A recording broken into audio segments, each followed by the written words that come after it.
Dhaamsi isinii qabu dhaamsuma xiqqoo. Oromoon hojii walaa dorgomu.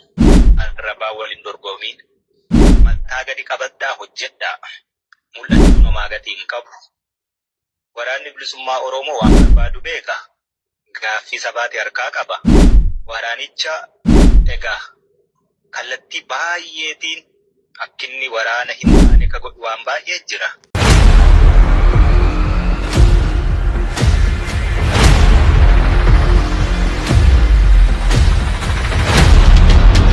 Gootichi waraana bilisummaa Oromoo Jaalmarroo Dirribaa har'a dhaamsa jabaa uummata Oromoo hundumaaf dabarsee jira. Akkasumallee waraana bilisummaa Oromoo waan godhu beeka. Akkasumallee bakka oolu beeka. Yartuu fi gantuuni maqaa balleessuu hin dandeessu jechuun qeeqa guddaa warroota waraana bilisummaa Oromoo maqaa balleessaa ture. Warroota jan hundumaaf deebii gahaa deebisee jira. Jaalmarroon maal jedhe? Yoom gaafiif deebii kana taasise? Miidiyaa kam waliin kan jedhu? Bal'inaan kan waliin ilaaluta akkam jirtu daawwattootaaf kabajamtoota Oromaan baga irra deebiin gara chaanala keenyaa dhuftan namoonni haaraa taatan subscribe godhaa mee sagalee Jaalmarroo kana hanga dhumaa dhaggeeffanne yaada keenyallee irratti kennana isinillee yaada keessan irratti kennata sagalee isaa kana hanga dhumaa dhaggeeffadhaa. Kallattii baay'eetiin akkinni waraana hin taane ka godhu waan baay'ee jira. Namni yoo waa gochuu dadhabe qabsoo kanatti gufuu ta'uu yoo baate qabsootti gufuu ta'uu dhabuuni akka nama rasaasa tokko gumaacheetti ilaalaan. Kanaafiyyuu buusii miti dubbiin keenya. Maallaqa funaanuu miti dubbiin keenya. Sirnadha ijaarrachuu feena. Kan boru egeree Oromiyaa, ijoollee Oromoo, ijoollee keenyaaf biyya taatu. Mul'ata qabna. Mul'anni kun immoo akka qoosaatti galman ga'u. Akkuma sagalee gooticha waraana bilisummaa Oromoo hoogganaa olaanaa Jaalmarroo irraa dhagahaa jirtan kanatti jechuudha. Jaalmarroon gaa dhaamsallee waan dhaammate fakkaata keessa immoo dhaaddannoo birallee waan argisiisaa jirullee ni fakkaata jechuudha. Akka Jaalmarroon amma afaan isaatiin dubbataa jirutti namni qabsoo kana dura yoo qabsoo kanallee deeggaruu baate yookaan osoo hin deeggariin qabsoo kana dura yoo dhaabbatuu baate cal'isee akka bakka waan nama waan tokko arginitti cal'isee tumusee ofirraa taa'e inillee deeggarin inillee durallee dhaabbatin yookaan morminillee yoo useetuma taa'e akka nama rasaasa tokko bitee nuuf gumaachettiin ilaalaa jee. Kun sila qabsoo Oromoo keessatti dhugaadha shoora guddaa taphata. Garuu immoo kan rasaasa itti bitan sun kami? Amma yeroo ammaa kana akkasumallee nu maallaqa funaanuu fi miti kan baanee jechuu jira jechuudha Jaalmarroon.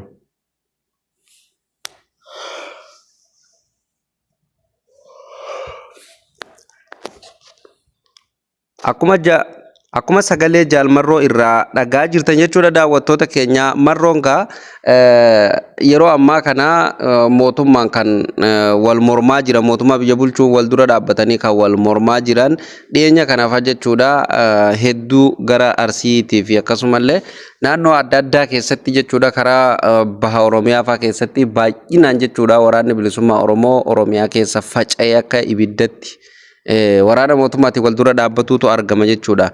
Kana irratti gaa ajajaan olaanaa waraana bilisummaa Oromoo Marroo Dirribaa jechuudha. Gaafiif deebii kana geggeessee jira jechuudha. Kana irratti gaa namni osoo qabsoo kana dura waan tokkollee yoo godhuu dadhabee qabsooma kana duraa yoo dhaabbatuu baatee ofirraa akka waan nama quban qabnetti taa'e akka nama qabsoo kana keessatti rasaasa tokko bitee gumaacheetii jaa. Osuma lolin ni beeki. Osuma lolin osuma duralleedha waan takka osoo yaadin yoo caljii afaan ofii qabatee taa'e kanama qabsoo tana keessatti rasaasa tokko gumaacheeti. Gara tokko wanni kun silaa dhugallee maaliif ilaalcha waraanni kun qabu yookaan kaayyoo waraanaa kana dura yoo dhaabbatuu baate kara waraanni kun dhufe kamiinuu hawaasni kan ofitti fudhatu ta'e yookaan namni kamiyyuu ofitti fudhatu ta'e akka waan qabsoo san keessatti gumaacha guddaa godheeti jechuudha. Maaliif waraanicha hawaasni ofitti fudhatuun hawaasni ilaalcha waraana sanii accept godhuun qeebaluuni waan argamuu miti beeka. Meeshaa caalu yookaan kennaa caalu kana ga'uu hin jiru jechuudha. Maaliif waraanni dudda hawaasa kanarra bobba'ee galee nyaatee dhuga jechuudha. Si galee kanaaf jechuudha. Dabalataan gaa nuti birrii funaanuu fi miti kan baane Oromiyaa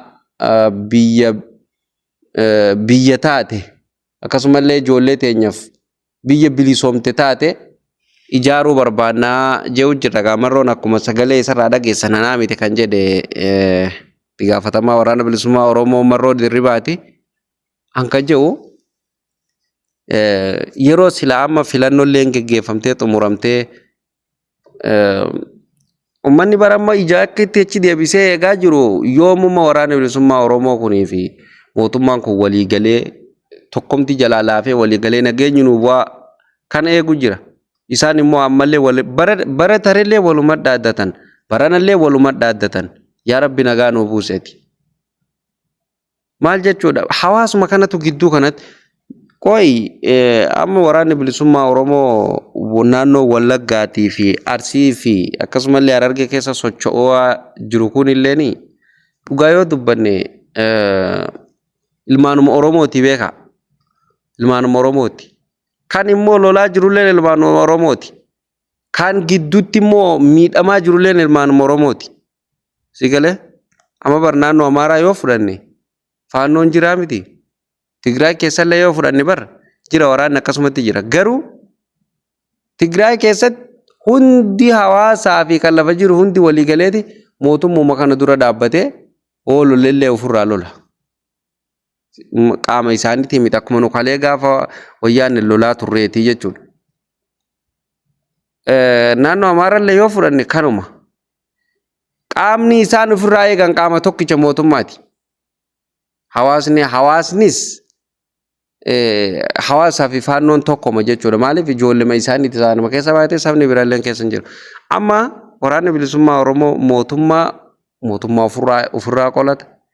Diinaa achi as dhufu san Oromiyaa akkan seenne jee kanas ofirraa qoladha jeetuma fi bar giddumattuu bar diina ofitti heddummeessitee bar Oromoon tun. Mee ilaalaa isin osuma walitti dhaaddatan. Amma waraana dhiyoon tana Arsii keessatti geggeeffamaa ture. Wayyaaneen maal jetti? Maaliif Abiyyiin Ahmad akkanan goone maaliif akkas hin goone akkan hin goone jedhan.